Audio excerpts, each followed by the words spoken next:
What is up, wrestling fans? It's that time of the week for the FLZ Wrestling crew to talk all things pro wrestling and call it right down the middle. That's right, it's time for this week's edition of 607 TWS, The Wrestling Show, live on the Fan Light Zone, YouTube, Twitch, and X. That's right, we're coming from 3 platforms these days.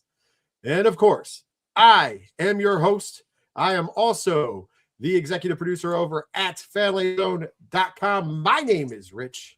Joining me in the co-pilot's chair as she does each and every week, you know her as the hunter of the Pokemans, because she's got to catch them all. She is the guru of cosplay, but most importantly for this show, she is a pro grappling connoisseur. It is the one and only First Lady of FLZ, Miss Sammy. How are you today? I'm doing well. I'm actually very excited to talk tonight. 2026, we're a couple days in now, and wrestling is been off to kind of a hot start this year. So I think we got to talk about it. Yeah, wrestling and a little less of the normal stuff this week. Because, I mean, the Tokyo Dome is in the background. We're talking Wrestle Kingdom. Went down. We'll talk about that first up, and then we're going to talk about NXT, little shakeups in NXT. Got everybody talking.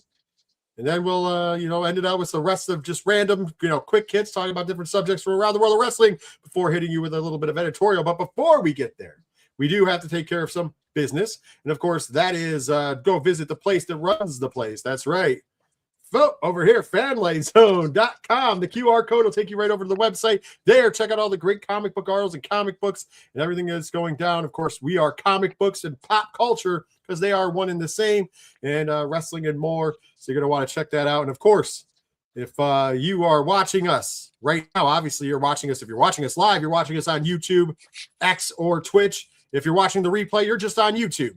So make sure you're following us on all the great social medias. And, of course, if you're not on YouTube, go over and smash that subscribe button. Click the bell icon for notifications.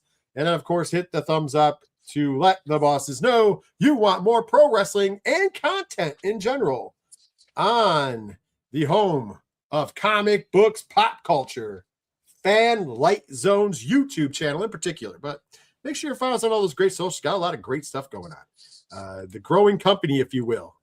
If you will. Well, you know what? Let's dive in. Let's talk about it. Let's get right to the point. We are going to talk about Wrestle Kingdom number 20. Went down this past Saturday, January the 4th. Well, technically, depends on where you were. It went down this past Saturday. If you were watching it live from Japan, it was last Saturday. If you were watching it here in the States, it was, 4 a.m. I think it was 4 or 5 a.m. when it started on Sunday. But anyways, January 4th at the Tokyo Dome from Tokyo, Japan. And, of course, marked by the last match of Hiroshi Tanahashi, the Forever Ace. We'll talk about that in a minute. But let's do a rundown of the card right quick. We had a couple of matches in the beginning of the show. We had the Young Lions tag team match, and then an NJPW World Television Championship match. Your champion ELP taking on Chris Brooks, and ELP would get the win and to retain the NJPW World Television Championship in 11 minutes and 48 seconds. Let's dive right into the main card. I'm gonna do it the way we've been doing things, Sammy. I'm gonna do the rundown of the card, and then we can kind of go back and talk about everything. I will leave out the main event because I want to give a real big deep dive on the main event, obviously being Tanahashi's last match. But here's the card from the Dome. First match up was the Never Openweight 6-man Tag Team Championship. Rambo, of course, that is a gauntlet style match. You could call it a Royal Rumble style match. This one was unique because it was a 6-man tag team match. So every time somebody came in, it was 3 people instead of 1. The team that walked out with the Never Openweight 6-man tag team championships and new TMDK, Zack Sabre Jr., Owa, and Hartley Jackson. The Mighty don't kneel, and they win championships. Next up was the first of 2 winner-takes-all matches, and it was for the IWGP Women's Championship and the NJPW Strong Women's Championship. Going into this, Shuri was your IWGP Women's Champion, and Saya Kamatani was your Strong Women's Champion. At the end of the day, though, 12 minutes and 10 seconds, Shuri would walk out with both the IWGP Women's Championship and the new NJPW Strong Women's Champion.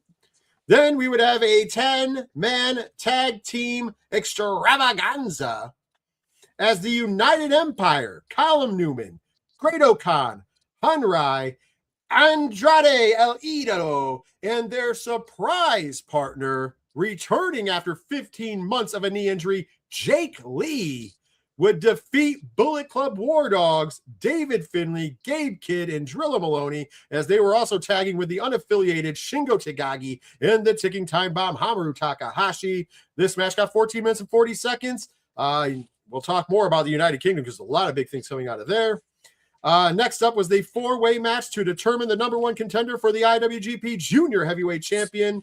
At the end of the day, after 8 minutes and 25 seconds of fast-paced action, El Desperado would defeat Fujita, Ishimori, and Sho to become the number one contender for the IWGP Junior Heavyweight Championship held by Doki. And then next up was the Never Openweight Championship match.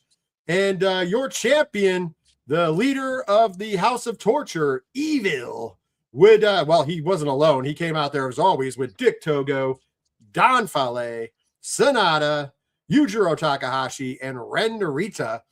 This match and he was taking on Aaron Wolf, and Aaron Wolf's first ever pro wrestling match. Of course, Aaron Wolf, an Olympic gold medalist for judo. Match got 12 minutes and 10 seconds. At the end of the day, your new Never Openweight champion, Aaron Wolf. And then we got the last one that we're going to talk about because obviously we're going to put a spotlight on the main event. And this was the other winner-takes-all match. And this one was for the IWGP World Heavyweight Championship and the IWGP Global Heavyweight Champion. Your IWGP Global Heavyweight Champion, Yota Tsuji, taking on the IWGP World Heavyweight Champion, Konosuke Takeshita. This match would get 29 minutes and 30 seconds. And at the end of the day, your winner and your new IWGP World Heavyweight Champion and still IWGP Global Heavyweight Champion, Yota Tsuji. So there's the quick rundown, if you will, of most of the card. We did leave out the main event for reasons, obviously. I'm going to start. Let's start off. I usually start off bottom to top, but I'm just going to start off right at the top. Yota Tsuji, one of the Musketeers, defeats Takeshita, is now the IWGP World Heavyweight Champion and the IWGP Global Champion. More importantly than that, though, what a hell of a match. This was a classic, old school, strong style match. I dug this. Do you have any thoughts you want to add about the co-main event, if you will, of Wrestle Kingdom?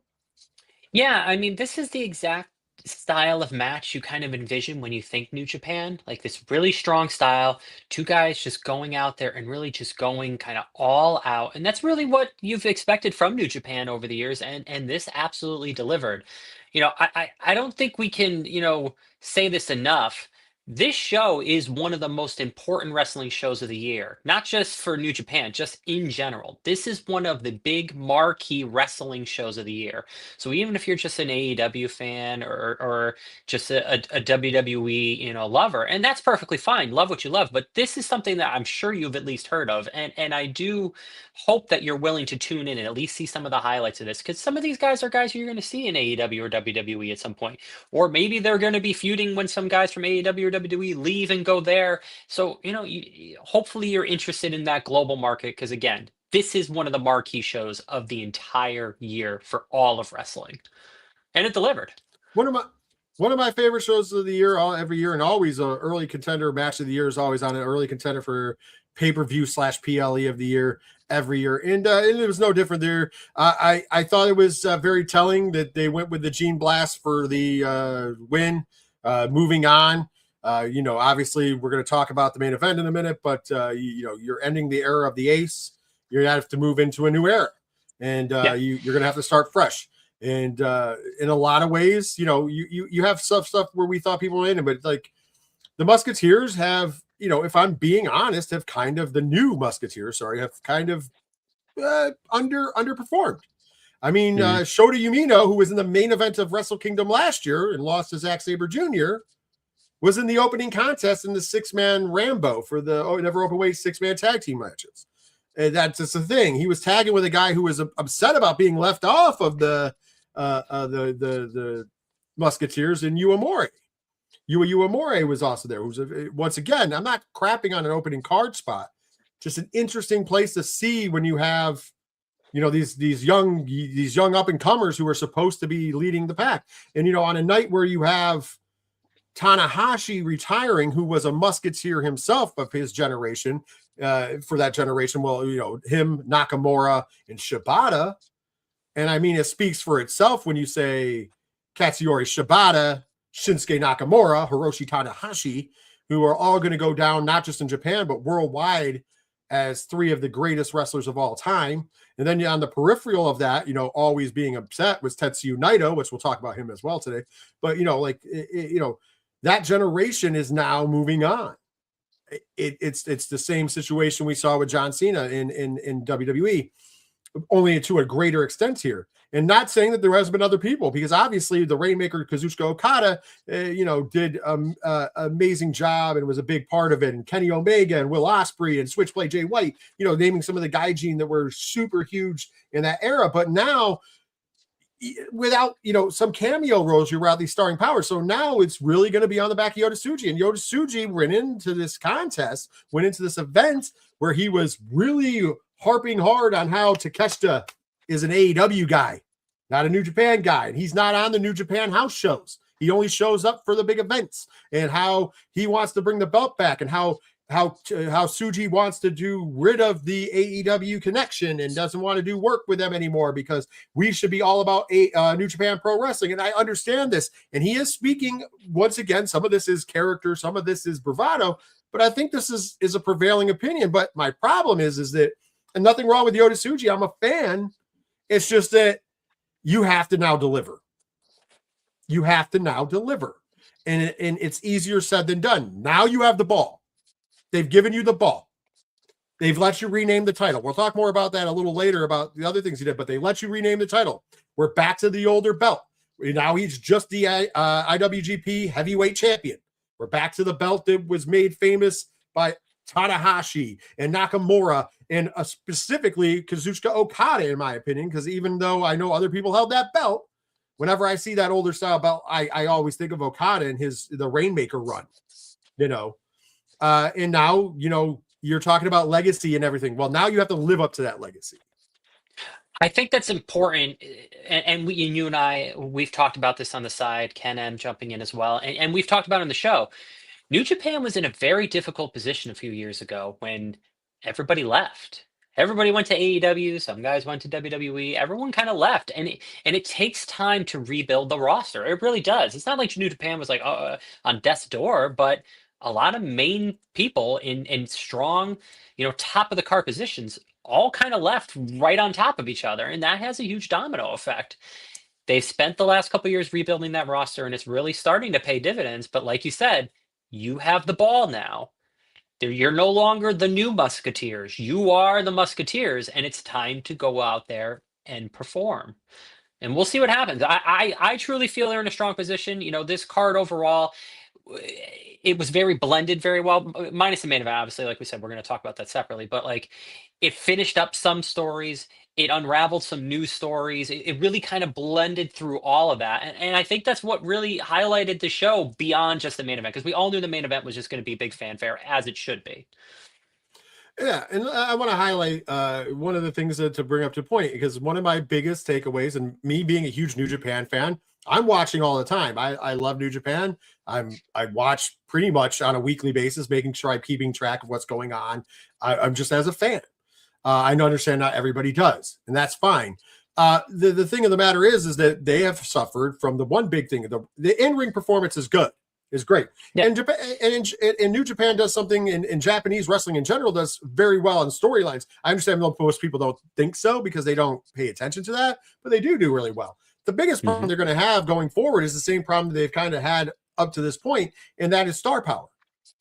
They don't have the star power, and more of the star power, whether they left to go to AEW, which a lot did, or elsewhere, WWE or Noah, which we'll talk about that a little bit in the main event.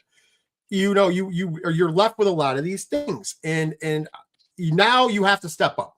Now you have to be new stars. And this is kind of like, and I don't want to lump too much and go in too much out of the reservation, but this is where, when me and you talk, and we've talked on the show about like WWE, yes, needs to create new stars. AEW has done a decent job of creating new stars as of late.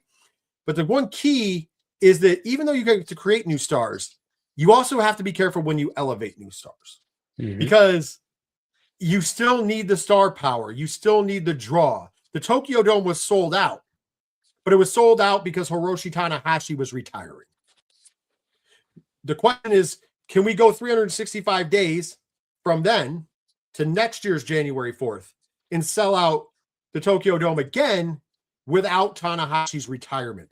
And that is going to be the challenge in this year, the year of 2026 in New Japan. The challenge is, can they do that? And I hope they can. I always am positive, and I hope they can. But that's going to really rely on the tales of Yota Tsuji and others, because we talked about a minute, United Kingdom, or the United Empire, stepped up in a big way. Callum Newman is trying to run this like an iron fist. You have Hanra, you have Great-O-Khan. Adding Andrade El Idolo was a big deal. And then adding Jake Lee, no matter what you think about him, because he's kind of a little weird, to say the least, is interesting. But when they took on, and they've had this war over the past few years with the War Dogs, the Bullet Club War Dogs, and we know this because that was who ended the run. Remember, Will Ospreay's final match in New Japan came in that great cage match, that War Games-esque cage match, where he lost at the end of the day to David Finlay. So now you have the team of David Finlay, Gabe Kidd, Drilla Maloney, teaming with the unaffiliated Shingo Takagi and Hamaru Takahashi, because obviously LIJ is gone now that Naito is in Pro Wrestling Noah along with Bushi. So now you kind of have these implosions, which we're going to talk about where it goes after this. And now I thought the United Empire did a great job between that night at Wrestle Kingdom, and then especially, I'll talk about in a second, for New Year's Dash. But you're looking at the fact that David Finlay looks like he's going to seek options elsewhere, because there's lots of attention from both major promotions in the States. Drilla Maloney says that he wants to win the New Japan tag team titles with Shingo Takagi, but he's also getting looked at by both WWE and AEW as well. And if you look at him, Drilla Maloney has come a long way as far as in-ring charisma, gimmick, and he looks like $1 million. So, getting Drilla Maloney is a big deal. So when you, at the end of the day, when you put over United Empire and the Bullet Club kind of goes away, because now Yota Tsuji has taken the unaffiliated, he's taken the War Dogs, or what's left of them, and he started this new group called the Unbounded, who are going to be basically bring it back to old school New Japan Pro Wrestling guys. It's going to be interesting because the Bullet Club drew money. And granted, we'll talk about Bullet Club in our editorial, a little hint. Granted, technically House of Torture is still Bullet Club because it's the Bullet Club House of Torture. We always forget about that.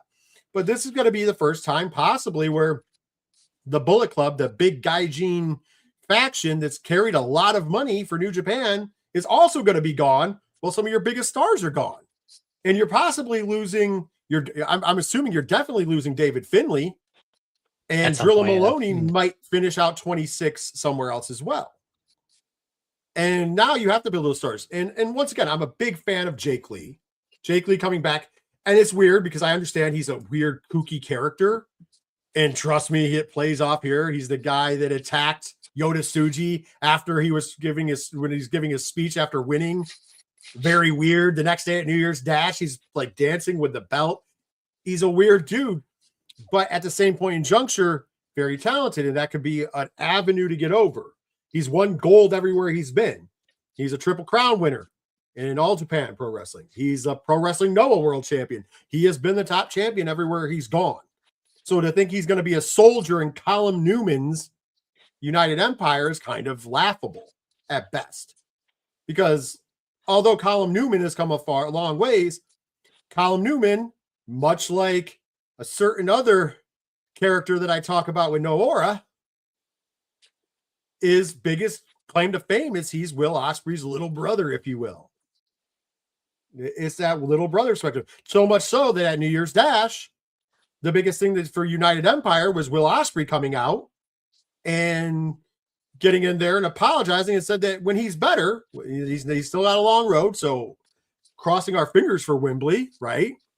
But he said when he's better, he's going to come back to New Japan and he's going to stand behind Colin Newman and make up for it. So my question there is, if you need, and then Colin Newman looked like he was going to hit him with a steel chair until Henry took the chair from him. Which my point is this, though, if you need Will Ospreay to step back in, does that mean Colin Newman should be your choice for the leader of the United Empire? Great showing. But if you need Will Ospreay, when you have Jake Lee looking like he's going to be challenging Yota Tsuji for the world title, he's the soldier to the guy who needs Will Ospreay to kind of put him over. Am I missing something, Sammy? Well, there's a lot there, but if you look at where New Japan is, like we talk about, it was a mass exodus over the years. Have to rebuild the roster. Now we're moving into a very large retirement of the ace of the company for a long period of time, and you look at it, and it's like the Bullet Club might be done in New Japan, and it's like. I guess the key thing is the comments made about AEW and that could be kayfabe, that could be real, that could be both, that could be neither. But if you kind of put all those pieces together, New Japan is at a crossroads where it's like maybe moving away from Bullet Club, maybe moving away from the Ace and moving away from David Finlay and stuff like that. Like maybe it is time we've been doing this path for so long, and that's what got us here. But also what got us here, where all those guys left and we've had to rebuild. So maybe it is at this branching point where they're going to, go back and do a different thing. Because again, Bullet Club's been what? We're almost 15 years at this point into this gimmick, and it's been reinvented over and over again, new leaders and such. And everyone everywhere involved in the Bullet Club has went on to other places at this point and made money basically. So maybe it is time to reinvent something else, and that's kind of where New Japan's at. It's at a crossroads of reinvention. But like you said, we had a sold out Tokyo Dome. How do you get back to a sold out Tokyo Dome again? And that's what we're going to look for this year, how they do it, how they navigate that. And there's a lot of competition in the wrestling world, not just, it's for people's eyes. There's a lot of competition out there, a lot of good competition. We've barely even touched on it, not to drift too far away, but we're like, what, 1 week away from TNA being on US TV every week? Like, there's a lot of competition in wrestling, and New Japan is a staple of wrestling. It still is. It's a strong promotion. It has strong backing and strong leadership. So it boils down to, can they move this company in a different direction in terms of their stories? Not in their approach. Their approach is still very solid, but can they move this company into a different direction with their stories? Or, like you said, do they need to make that phone call and call a Will Ospreay or a Kenny Omega, or who knows? I mean, AJ Styles may retire this year. Could he come back and do a spot or two? Not even necessarily a match, but just to add that name onto something to pop a rating. Are we going to see that, or are they going to stand on their own 2 feet and start shining again and building something new? I hope so. I do want to touch on one more good thing, another bad thing before we talk about the main event, because we got to give that its due. Suri winning the winner take all IWGP Women's World Championship, as well as the New Japan Pro Wrestling Strong Women's Championship from Saya Kamitani. Was awesome match, great match. They could have gotten a little more time, but that was what using the most of your time is right there. And I thought they did phenomenally well. One of my favorite things to go with, one of my favorite moments of the night. And then there was my troublesome pick for the night, and that was Aaron Wolf becoming the never openweight champion, defeating Evil. And it's not that I'm against Aaron Wolf, but it gave me, it took me to a time for those of us who have been Japanese pro wrestling fans for a while, of the back when the Inokiism days, where Inoki wanted the real athletes to come over. Does it sound familiar to something else we're dealing with? Coming over, the real athletes to come over, and then putting them over, the pro wrestlers. And it got real bad for a while. These are the years where people forget that Bob Sapp was IWGP World Heavyweight Champion. Heavyweight champion. This is around the time Brock Lesnar also held that belt, just throwing it out there, not comparing, the two. But the point of the matter is, I think Aaron Wolf has got a great, but your first match out, and it's not that he won. It's not that he's champion. They made him look god-awful strong. Like he first of all, when you're out there against Evil, you're going to go up against House of Torture. Yeah. Like, and they did. All of them interfered. So that means he didn't just beat Evil in his first match, who is a former IWGP Heavyweight Champion, who's a former IWGP Global Champion, former IWGP Intercontinental Champion, really long-standing and multiple-time never openweight champion, right? Big key position for Evil. But you also beat the House of Torture. I mean, Fale puts him through a Japanese table with a splash from the second rope, and this dude kicks out at a 2. This is, once again, it gives me a little bit of pause. And I'm not saying you have to ride the old horses the whole time, but sometimes you got to let guys build. We don't know if Aaron Wolf's going to work out as a pro wrestler. But it will go down that at his first match ever, which was at Wrestle Kingdom 20 in the Tokyo Dome, the famous January 4th show, he defeats Evil and becomes never openweight champion. That could either be a great thing on the road to an amazing Kurt Angle-esque career, or it could be like a lot of other failed attempts. And so I thought that was not the winning, but I thought it was odd, the choice of putting him over strong. My opinion. Well, let's talk about it. Let's talk about the main event of the evening. Got 33 minutes. That's just the match, not the afterwards. We'll talk about as well. Or the Ace, now known as the Forever Ace, Hiroshi Tanahashi's last match, taking on the Rainmaker, Kazuchika Okada. At the end of the day, the Rainmaker wins. And I say the Rainmaker because I thought this match told a beautiful story. I think there's a lot of pundits that are not talking about the match and tell a story. So I just want to talk about the match, then we'll talk about the after.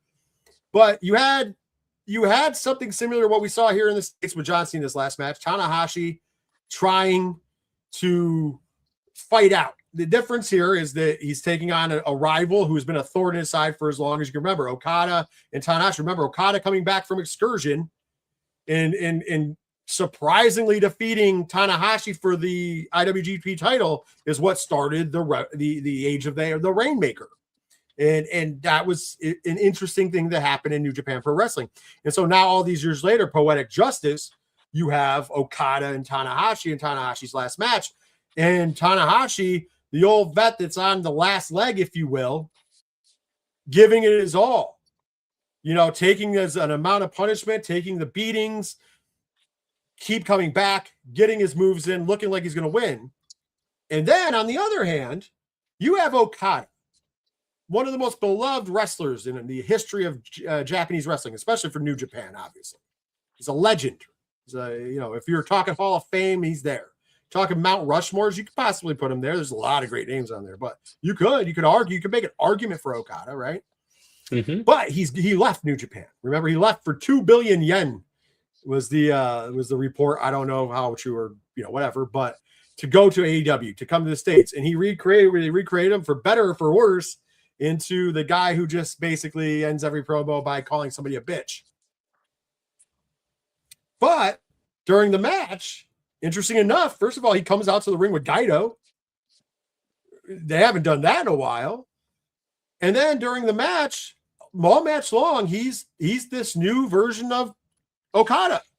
I would say, and they kept using in commentary, and I thought it was very wise. They were saying the former Rainmaker, the man who used to be the Rainmaker, instead of saying he's the Rainmaker. And this match, he was showcasing a lot, which is about and everything are still saying, but he's showcasing that attitude. At one point in juncture, he gets ready to go for the Rainmaker pose, and he gives the camera the fingers. Instead, he does that in AEW. So, like, a lot of this goes on, but the story I thought was important is as this match boils down, and it looks like a couple times, it looks like Tanahashi's actually going to pull off the impossible dream. But we get to the end of the match, and Okada goes into a very familiar sequence that we've all seen. If you watch New Japan and you watch during that era, we've seen that, we'll call it the Okada 5 moves of doom, but it's not really 5 moves. But that's what we can call it. He goes into that beautiful drop kick. He goes in to the elbow drop. He goes into the tombstone pile driver.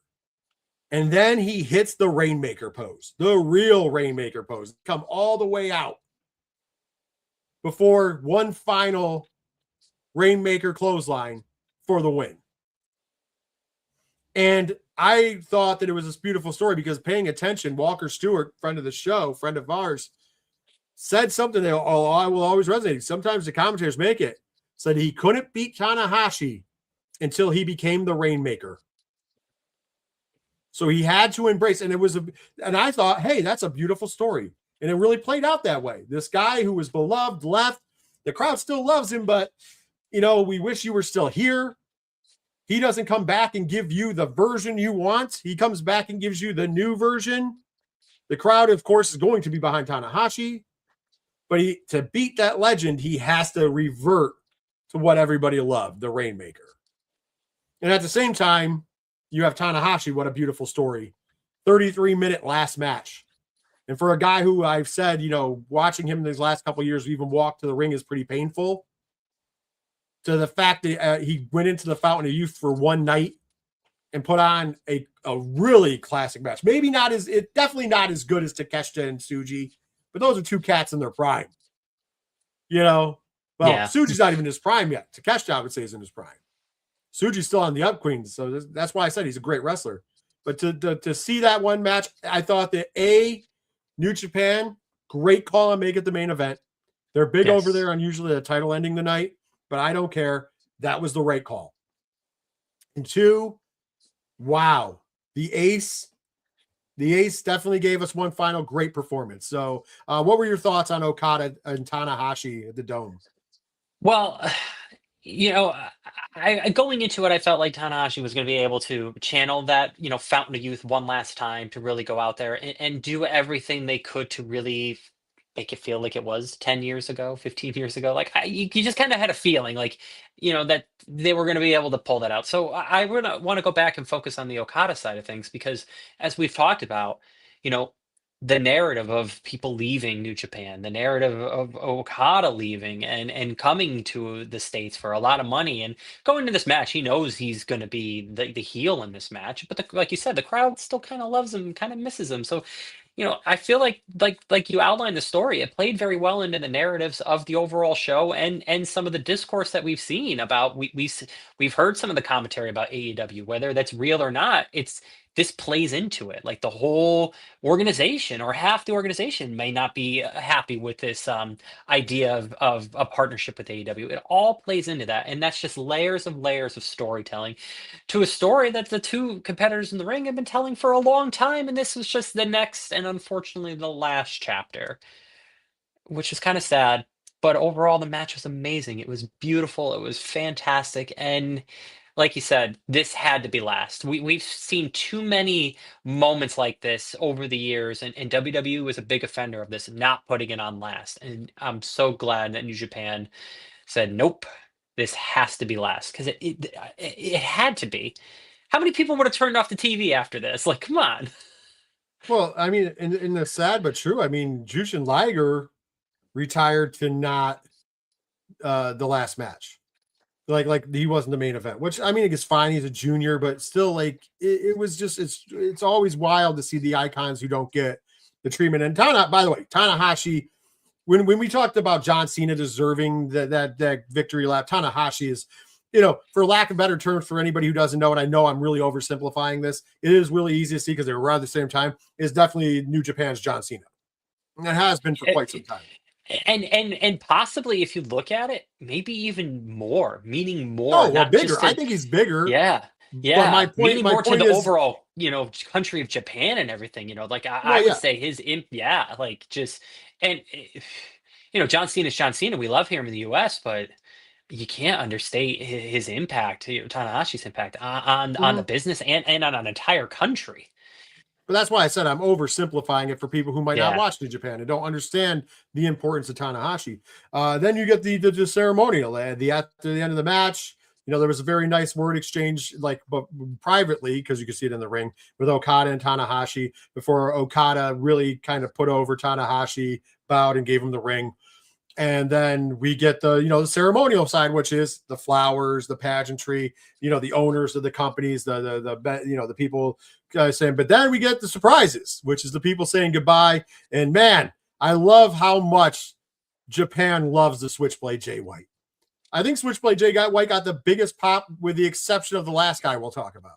Mm. He got the biggest pop except for the last guy. And that's saying something. That's how much Jay White touched. I mean, I remember Jay White winning the IWGP World Heavyweight title for, I think it was the third time. And that was right after the pandemic and right after they had the ordinance, and they weren't supposed to cheer. Like there was an ordinance in Japan where they could only clap. And he made everybody cheer. He got on the mic and said, I don't care what they said, cheer. I want to hear you. And they, so I think he's always been bonded to the fans. I thought it was good. But you had him come out. Of course, you have Kenny Omega and Kota Ibushi come out, the Golden Lovers. I thought that was really cool. Kota Ibushi with that femur injury. Oh, man. The fact that he walked to the ring down that long ramp, respect. I know that Tanahashi respected that because that was a statement. That was a really cool statement. We got to see a really cool thing with Will Ospreay coming out. The crowd enjoyed that. That was the first thing. Like when I talk about Dash was the next day, but that was the first time we saw Ospreay back.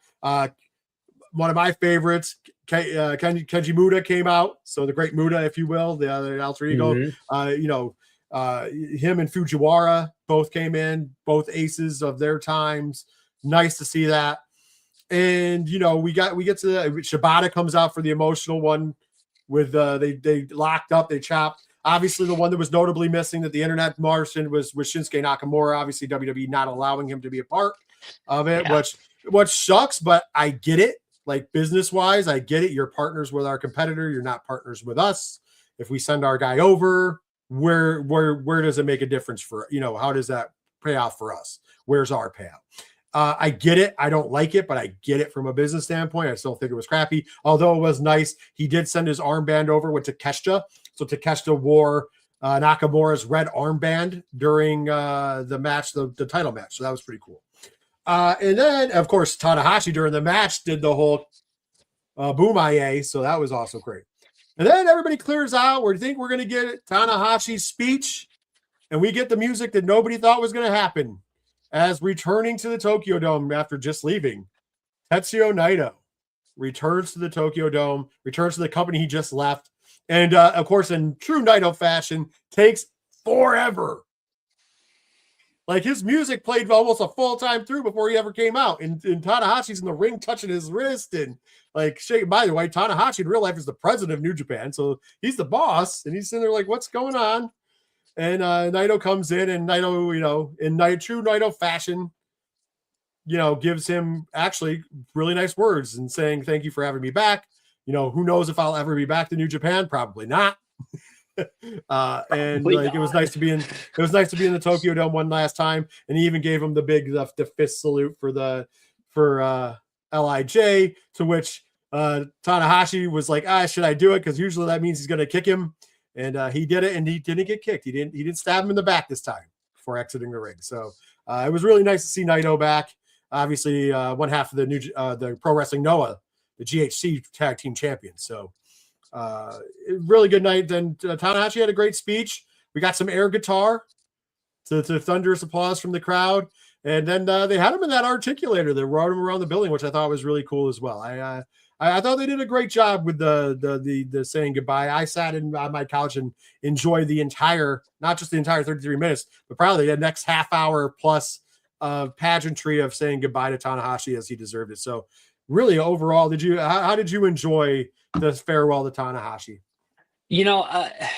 I guess most people are going to compare it to John Cena's, and at the end of the day, I don't think it's a fair comparison at all, because ultimately it boils down to what do you want as the person who is getting their flowers? Some people want the fanfare, some people don't want the big fanfare.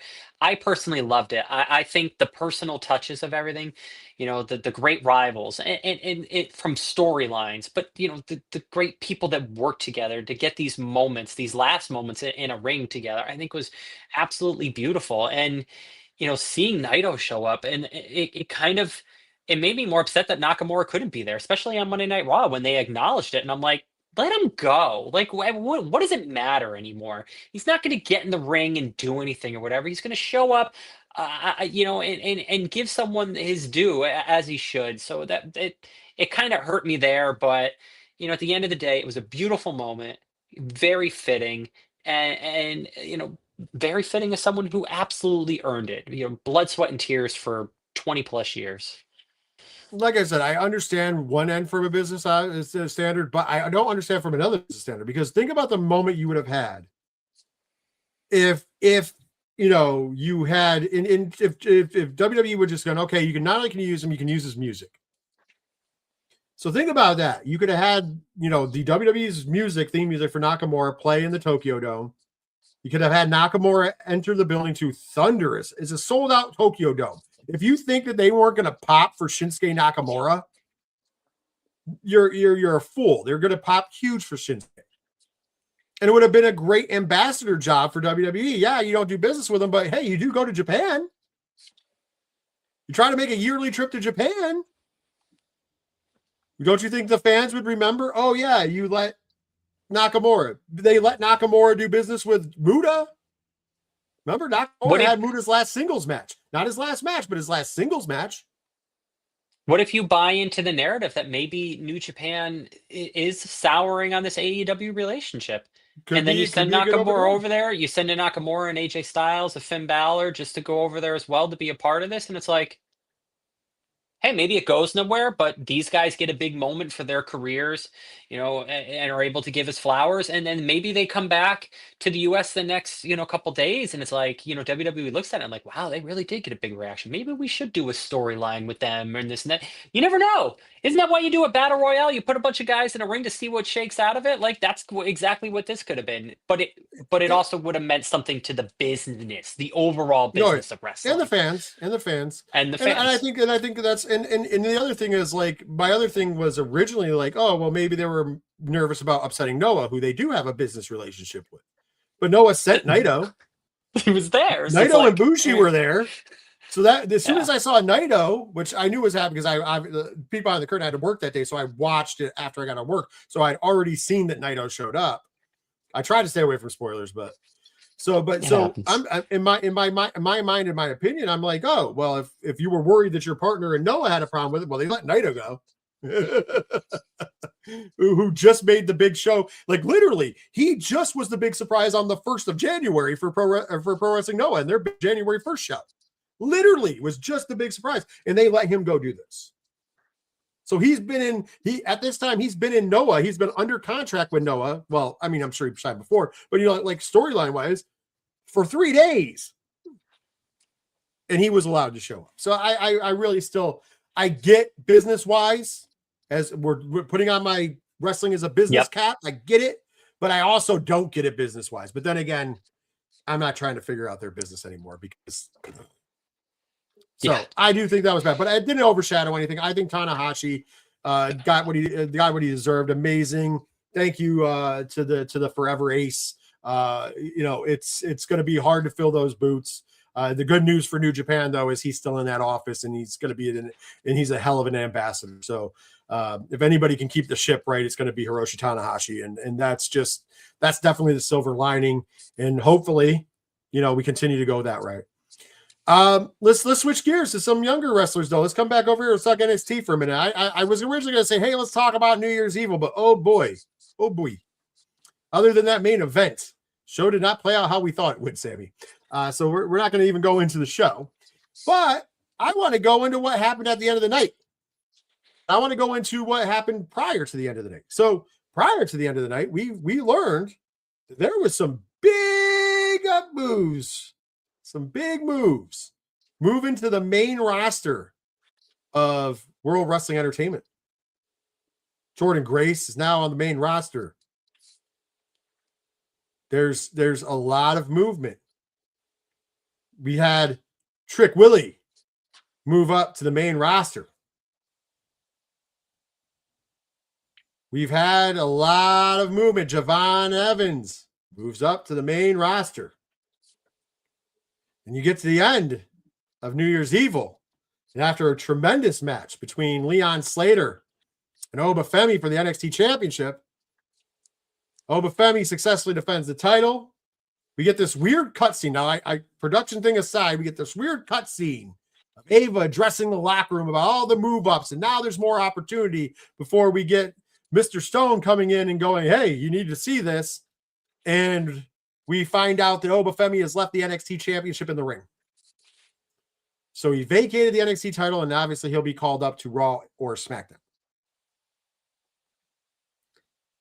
Lots of shakeups. They just listed the big ones for me. Sammy, A, how are you feeling about how they ended New Year's Evil? But B, what's your thoughts about the shakeups?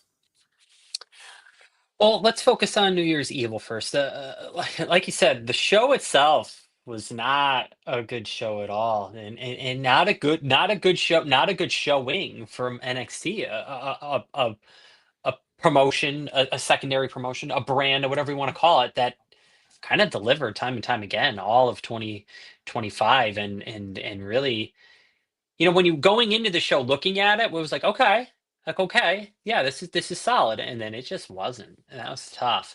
The ending, I'm intrigued because it does paint a little bit of intrigue about it, but it's, for NXT and what they do. But with all of these call-ups in the main roster, there's a couple of things looming here. Number one is, we're moving into Royal Rumble season, and we're moving into storyline season for WrestleMania. That's going to start happening, and there's going to be a lot of emphasis on storylines and in the in-ring product over the next couple of weeks. So having these extra new, fresh talent on that main roster is going to be helpful. But what happens after WrestleMania every year?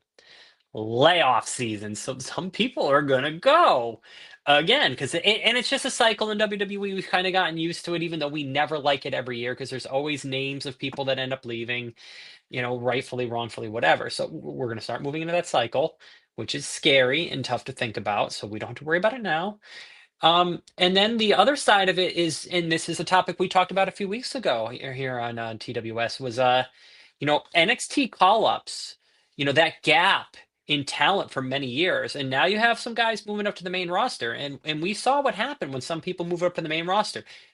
They don't move, they don't go anywhere, they don't use them. And there's a handful of examples, Braun Breaker, being one of them, where he's got a lot of attention. He's on Monday Night Raw every week, so and that's a good thing. But we've seen plenty of other NXT guys move up to the roster and sputter out. So I'm a little fearful because we have another talented crop moving up to the main roster, and on that men's side of things, because the women's side, it's just so fascinating. Women's wrestling in WWE, it's just completely different. All these things we talk about, they never apply to the women's side. It only applies to the male side, where guys come up and it just doesn't go anywhere.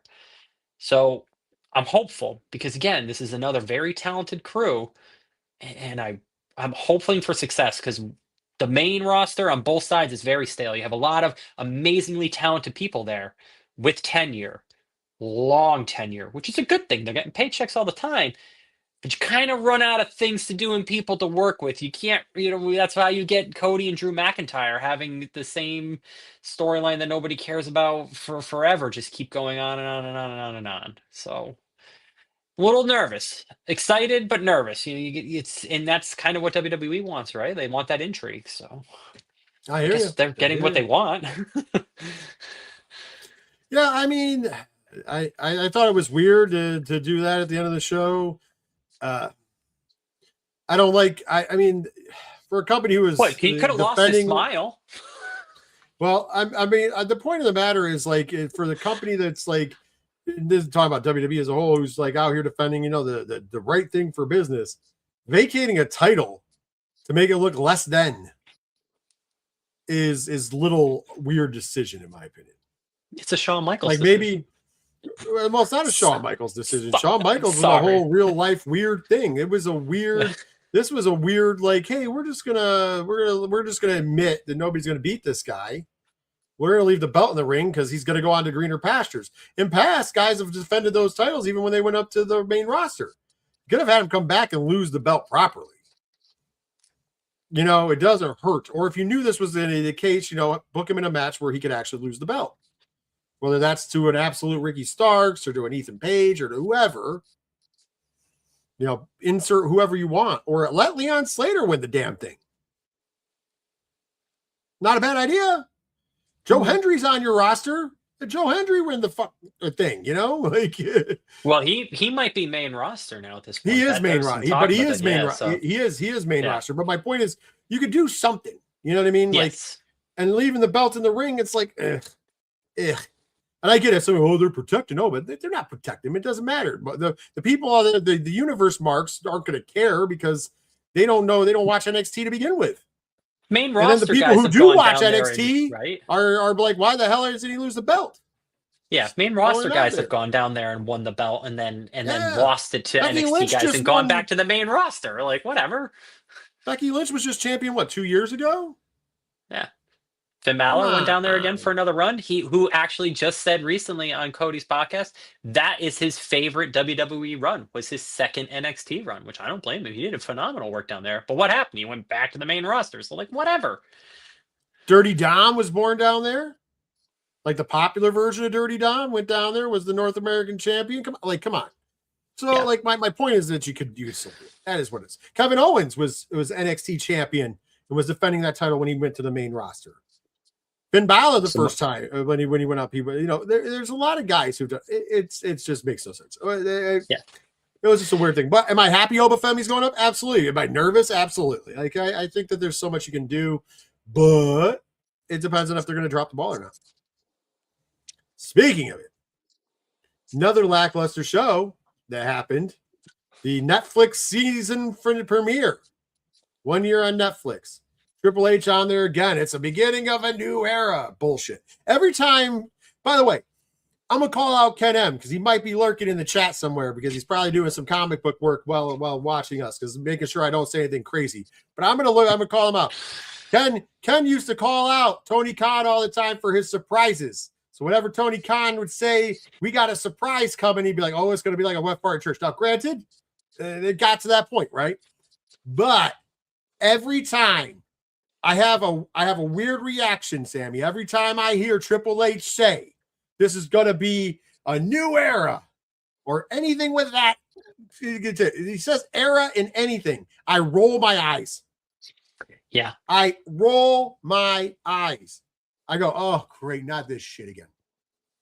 And fast forward to Raw on Netflix. Other than the main events, which we will talk about.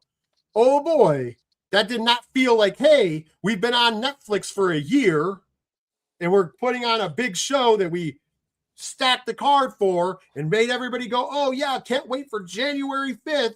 They made this big deal. Firstly, they have everything decorated like Stranger Things, which just ended. Which I do want to ended. Yeah, which I do want to comment on. It bothered me that they did that, and not because of it being a Netflix partnership or this or that or whatever. Like, I get it. They're going to do that. And you know what bothered me, though? It just showed the entire crowd, which the crowd stunk. The crowd absolutely stunk. A New York crowd absolutely stunk for the show. But anyway, it just showed that WWE can still build some really cool and creative sets, and they don't do it anymore. Like, I get you're not going to roll out a Stranger Theme set for a PLE, but you showed you can still do it, and you used to do amazing jobs of it, and then you do it for this, for a Stranger Things partnership, and I'm kind of sitting there going, you don't put this much effort into your pay-per-views anymore. You did it for Stranger Things. BS. Build some sets. It looked phenomenal. And listen, I'm not. It did. Yeah, I'll give you credit. The set looked phenomenal, but I'm like, you're already too late to the party. If you were going to do it for Stranger Things, you should have done it last week when it was before the finale. The finale no Stranger Things people there, by the way. Right. Oh yeah, they weren't showing up. They listen. Check already cleared for the show. They're done. They're off. Yeah, they're right? gone. Yeah. But anyways, my point of the matter is, and I'm going to defend the Brooklyn crowd. That show didn't give them anything to cheer for. It's true. Cheer for the set. Okay. Except for the main event. And I thought they came alive during the main event because, like I said, the main event did live up. And I'm going to be honest. I know somebody. Was it better than Takeshita Tsuji? Absolutely not. But not much that was going to be. But I will say this. The main event lived up to it. They built up Braun Breaker versus CM Punk. Once again, I'm still scratching my head because that could have been a great pay-per-view. Well, no, remember, they're not PLEs anymore. So you got to pay for that service. They're pay-per-views again. Just throwing that out there. Unless you got VPN. That's right. But yeah, I thought the match went really well. I mean, not match of the year quality, but I thought that Braun Breaker showed up, proved why even this young in his career, I think he's going to be a big main event player. Like I can see that dude going on to be a big main event player. Handled that match well. Punk, once again, has tapped into the fountain of youth on this run. Looked good. Loved the finish. That really cool knee and the spear, and then into the go to sleep. Made both guys look good, look impressive. They didn't overdo the run-ins. There was some run-ins, obviously, but they didn't overdo it. They took care of it quickly too. Like there was still a good amount of match after it.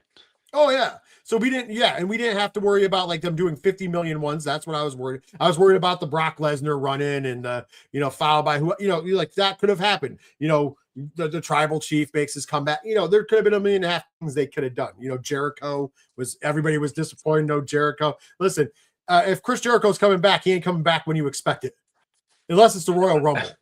I'm glad he didn't come back on the show. What a stunk. True. But I digress. I thought the main event was good. I'm going to give you call it down the middle. Show was crap. Yes. Main event was good. Main event was fine. Very, very, very good. I do want to point out though that WWE doing a lot of press work in New York was nice again. I did see that CM Punk was on Busted Open, like on the actual show.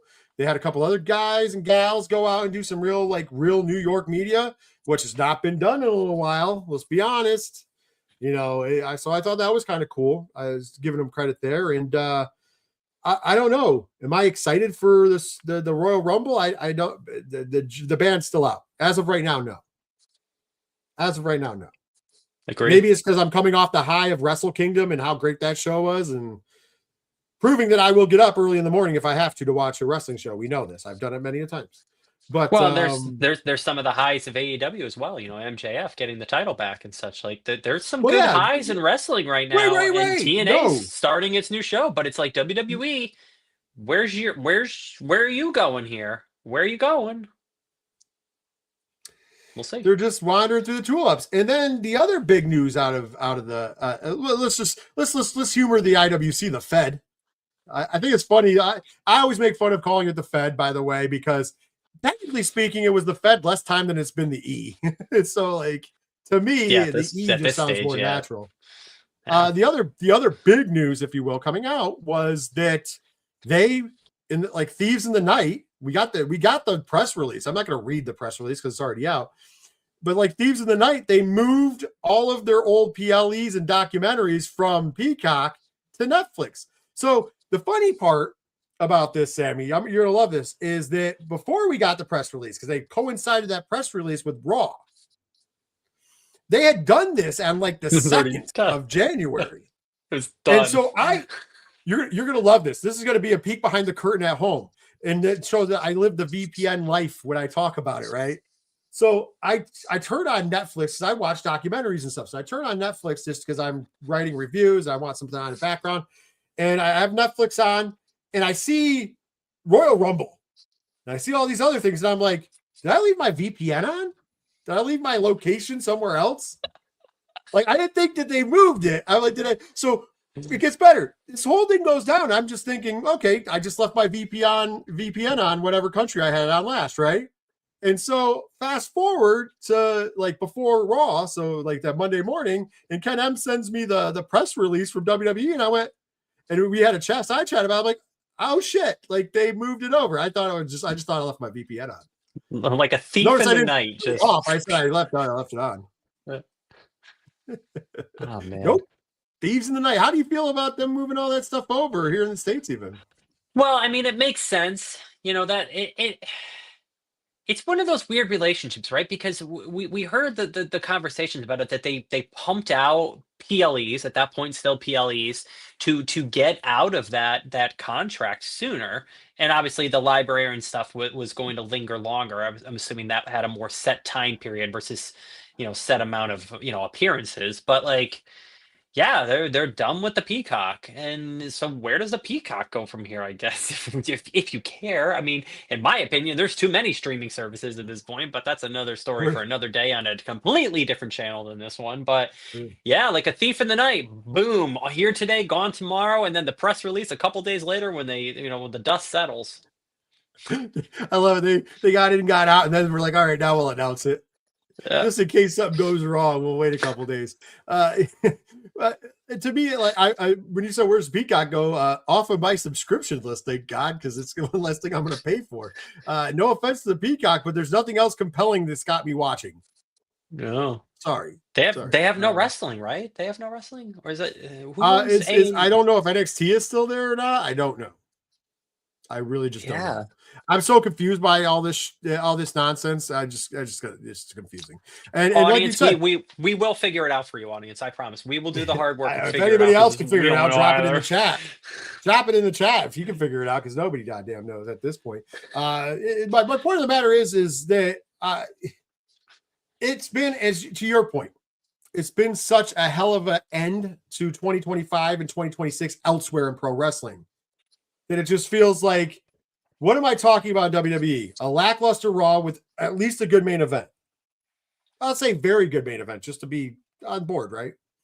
And then a press release about nonsense. And then we got Unreal coming back, which and the only reason I like Unreal is because that's how I spent time in the wrestling business, in the backstage. So I'm like, okay, cool. Even though I don't think that this is all on board, I don't think that Unreal is all shoot. I think it's a lot worked. Just throwing it out there, but still, hey, so I'd like to be entertained. So other than those things, like, I'm not compelled. I'm not compelled for the road to WrestleMania starts at the Royal Rumble. So now is usually an exciting time because we're building the Rumble. Building the Rumble itself is usually exciting. I think a lot of the wind is out of the sail because of them housing it at Saudi Arabia. And I'm not even going to dive into the political stuff because trust me, people are more than justified to have their opinions, right? However, even if you take that aside, the fact that you're doing a major pay-per-view, and I'm not saying you shouldn't do them worldwide, in a weird place, in a weird time, is all affecting it, right? And then you're heading into WrestleMania season. So now I'm not excited. It could change, but as of right now, January 8th, 2026, I'm not excited for the Royal Rumble. So does that mean, and what do they have to do to get me excited for Royal Rumble? A, but B, if I'm not going to be excited for the Rumble, which is usually one of my favorite WWE events of the year, what does that mean for Mania? Mind you, I'm amped up right now because AEW knocks it out of the ballpark with World's End. I'll say that from the rooftops. They've got a great year starting. This MJF stuff is him as champion. We did exactly what they thought. All of a sudden, somebody must have been listening to the show or all the shows, because I don't know. The booking has gotten really good on Dynamite. Like, I was a fan of this week's Dynamite. You know what I mean? Let's be honest. It's becoming Rich is watching Dynamite on Wednesdays. And I'm super excited for next week with TNA. I mean, we talked about my birthday. I'm going to be, the show's going to be on. We are recording the show next week, just so you know, but it will be on at 8 p.m. Eastern Standard Time. So you can watch it as a build. And we're going to try to keep it an hour for that reason and not do the overtimes. But I will be actually selling, because it's my birthday. I will be out of town, and I'm going to make sure that I'm in the hotel room at 9 p.m. so I can watch some TNA wrestling and be a part of that first live show. And I hope everybody else does too. We'll talk about it next week. You know, next week's show, we'll be talking about it. So as a good lead in, right? And of course, Wrestle Kingdom's got me energized. Like I said, there is some questions I have, but it was a great show, a great retirement. And now we have the future there, and we get to see, okay, what are they going to do within 2026? 2026 is going to be a big year. And it feels like everybody else is firing on all the cylinders. And I didn't even get into Game Changer Wrestling, who's had a big year. They've had some great events coming into the new year, the end of the year, the new year. They've got some good stuff announced. There's other independents. Like, everybody seems like they're like, and then you got WWE. Spinning their wheels. I don't know. Because if you think about it, who's going against who? Right? Roman and Cody again. Boring. Not really that interested. Roman and Punk. You could do that, but they're kind of allies now. Not like allies, but they're kind of cool in storyline together. So you'd have to switch that. If Seth's back and it's Seth and Punk, I literally have no interest. Or Seth and Cody, I have no interest. So where do you go? Who do you do? I guess the one that could make sense but I think you're too late to do it. Would be Cody and Randy, but you kind of already would have needed to have started that. And there's a little bit of a tease with Randy or whatever, but to like really build Randy up to be a proper heel, like I think you would Oh, need more time. no, you need one. You listen, that I will disagree with you about. Randy Orton could turn heel like, oh, come on. Randy Orton is one of those characters that could turn heel on a dime. You could turn Randy Orton heel in 2 seconds on tomorrow night on SmackDown, and it would work because he's that damn good. There's certain people Yes, who but it's harder as you get years in wrestling to go heel, though. It's hard. It's very hard for well, the crowd to nowadays, really what buy is a into it. heel? Well, Hey, that's hey, very listen. true. What nowadays the heels are over because there's a bunch of people who love heels. But even with that being said, think about it. Gunther was being defended and being over. He beats John Cena, and man, he's still hated, and that's carried on. That's one good thing they've done over there. That is somehow carried on. Yes. MJF went from being, I'm your scumbag to back to being a real scumbag, and he's getting over as a heel.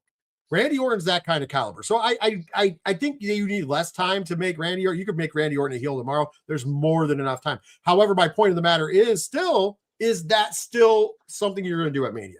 And then what else you're going to do at Mania? And once again, predictability is not always a great thing. So it's nice to have some unpredictability, but I'd like to have at least some crumbs on the road. You know what I mean? Yeah, because I mean, if you look at last year's Mania, well, we were talking about main event Jey Uso, and then we saw the repercussions of that. It didn't really ever work. So, what's your wild card this year? Or are you going to be smart and not do a wild card? So you're going to go with these name brand guys, and that doesn't really look that exciting either. So beyond Gunther doing something, because he is someone who's got an intriguing story right now. Everything else is kind of eh, eh. I feel like Do you call I feel like Roman? you have You're to gonna call do. Roman. I feel like you have to Roman do help. Well, yeah. I feel like you have to do Gunther Punk or Gunther Cody, probably, which has already been done, but not as this. And the reason why Yeah. is somebody's got to defend the honor of him running roughshod, right? I think that's what you have to do. But once again, who knows? We'll be keeping our eye on it. I don't want to get too much lost in the weeds. We're already in the TK overtime. And we still have one fun thing because we like to end the show with fun and editorials. And of course, super chat. We always want to hear from you on these editorials. This past week, Wrestle Kingdom, actually more specifically New Year's Dash, looks like the end of the era of Bullet Club in New Japan. Now, granted, rumors of its demise have been greatly exaggerated before. So I'm not saying it's done. I'm just saying it could happen. So it got us thinking. A lot of history in the Bullet Club. One of the big draws of New Japan Pro Wrestling. And let's be honest, because of that big draw, one of the driving factors of the original All In and then All Elite Wrestling. Got to be honest. Bullet Club, I'm not saying that the Bucks weren't already a top tier team or Omega wasn't, but the Bullet Club really did promote it up. So I know you posed an interesting question, Sammy. What was your editorial question for the week? Yeah, so it was actually kind of fitting that Finn Balor was on with Cody this week, because Finn Balor historically, he's not someone that does a lot of, interview stuff like that. He's become very much more private, but the creator, the founder of the Bullet Club, along with a couple other guys there. So Tamatanga, Bad Luck Tamatanga, Fale. yeah, which Tamatanga, Bad Luck Fale, and the Machine Gun, Carl Anderson. Machine Those were Gun, the founding yeah. members of Bullet Club. So like, and again, that's something is it 13 years at this point, or is it? I can't remember. Sorry, No, it's been a forgive long me, everyone. I time. can't remember that. It's been a long time, and so many iterations of it.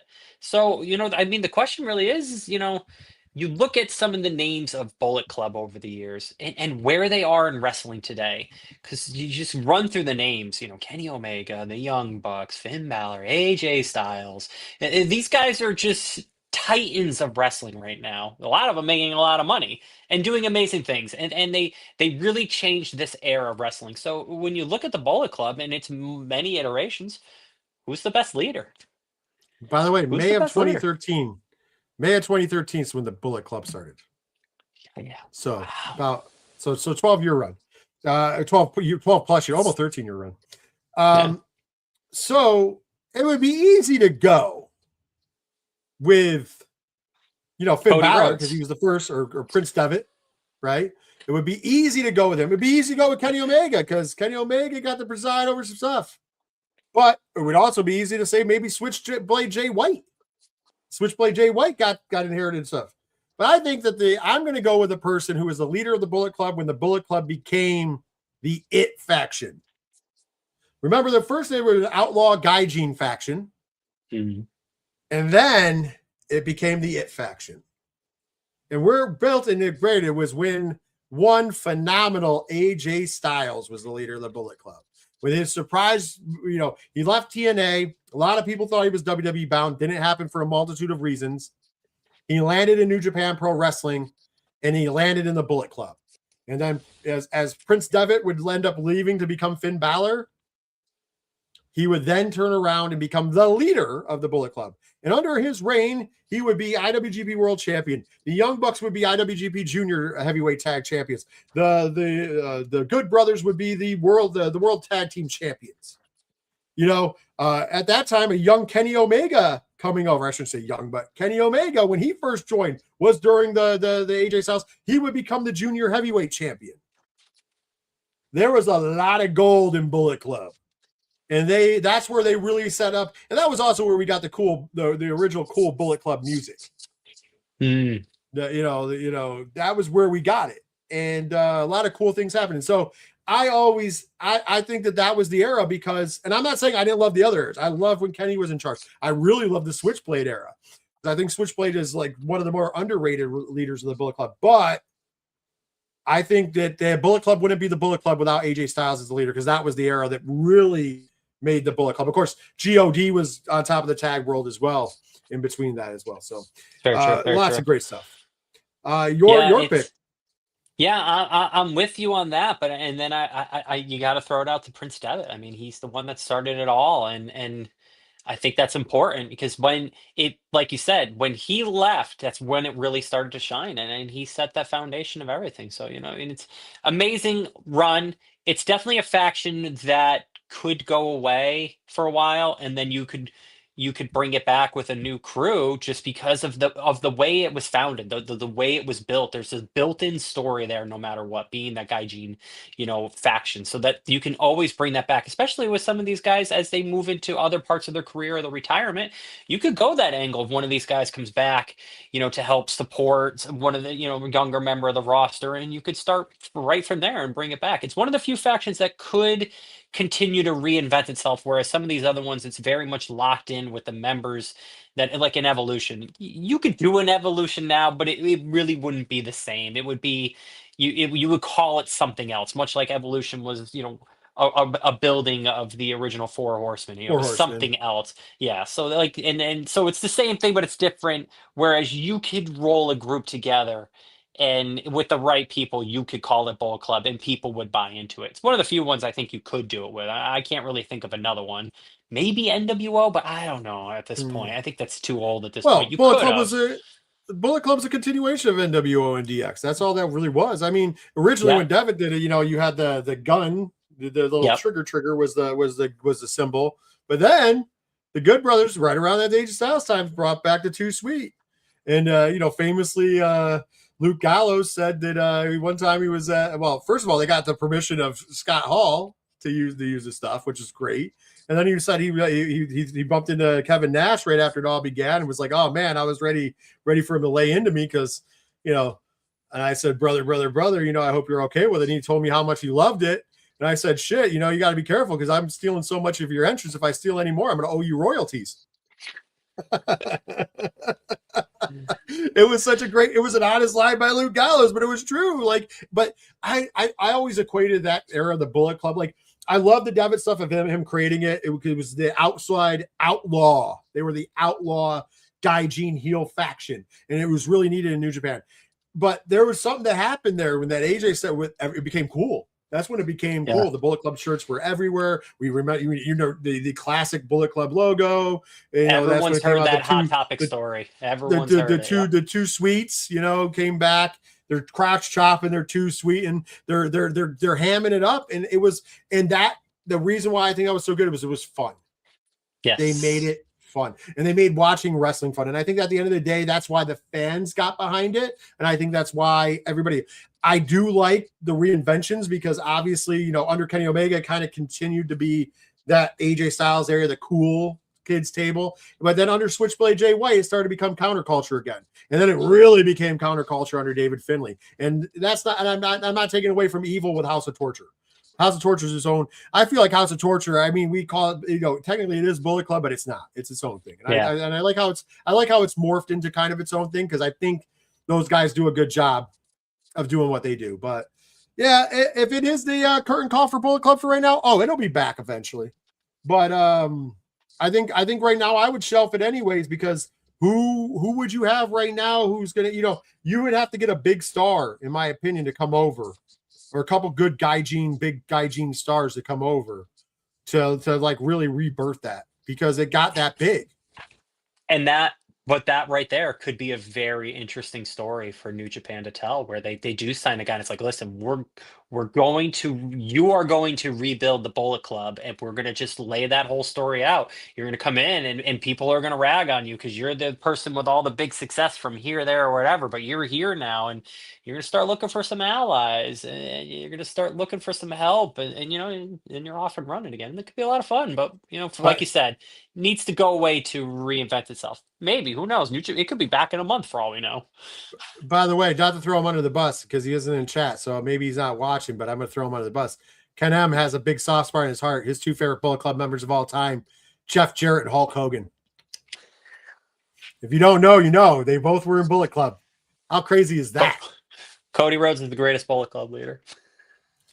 I mean, by the way, great story. That whole time between the Bullet Club is fine. They kept saying Bullet Club is fine. And that was also kind of cool, because then we ended up with a firing squad, which would kind of later on become the War Dogs, because that's when the GOD, Tama Tonga and company left, started the firing squad. I mean, think about some of the names we talked about here. These guys are all over modern wrestling today. A lot of them making a lot of money, and it all started there. I mean, it didn't all start there, but you know what I mean? Like, it was all because of that. Something that WWE didn't create. That was the key thing to it. Something got well, yeah, okay, but there's something that got so big outside of WWE sphere. Yes. Yeah. Once again, Bullet Club is in New Japan, because New Japan is the parent company, but Bullet Club, I will say this till the day that I am no longer on this earth, and I'm willing to make this argument, there is no All Elite Wrestling without Bullet Club. Oh, 100%. Because that Bullet Club, because the Bullet Club became so big, the Young Bucks being such integral members of Bullet Club, but Kenny Omega being a member of Bullet Club, that was Cody Rhodes being a member of Bullet Club. That is what made All In possible. And without All In, because remember, All In was an indie show, but without All In, AEW would have never happened. And still to this day, WWE, if they really wanted to nip it in the bud with AEW, dropped the ball when they could have bought the rights to Ring of Honor, because Ring of Honor owned the rights to All In. But they lowballed the hell out of them, and Tony Khan, for being smart, spent a lot of money. And I was smart, because getting that name, getting All In, and making sure that didn't go anywhere else but inside a house was a great business move. For those people who don't know, that's a great business move. Not just because you get the name All In, but it is the direct lineage of your company. And now you can call it such. Now they do call it such. Although there is people who like to rewrite the history of the birth of AEW, but that's a story for another day. With that being said, though, that's a whole video on its own.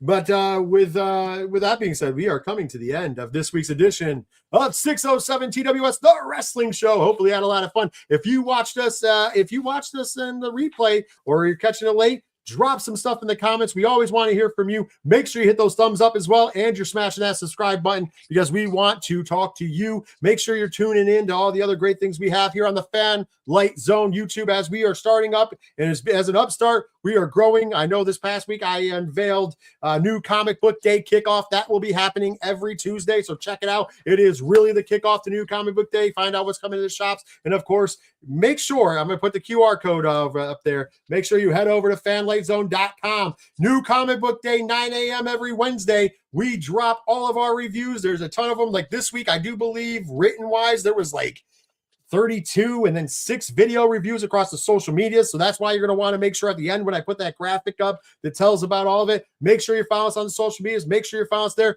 Like I said, we're comic books and pop culture, and we like to talk a little bit of wrestling, and we specifically do that every Thursday night right here on the Fan Light Zone, YouTube, Twitch, and X.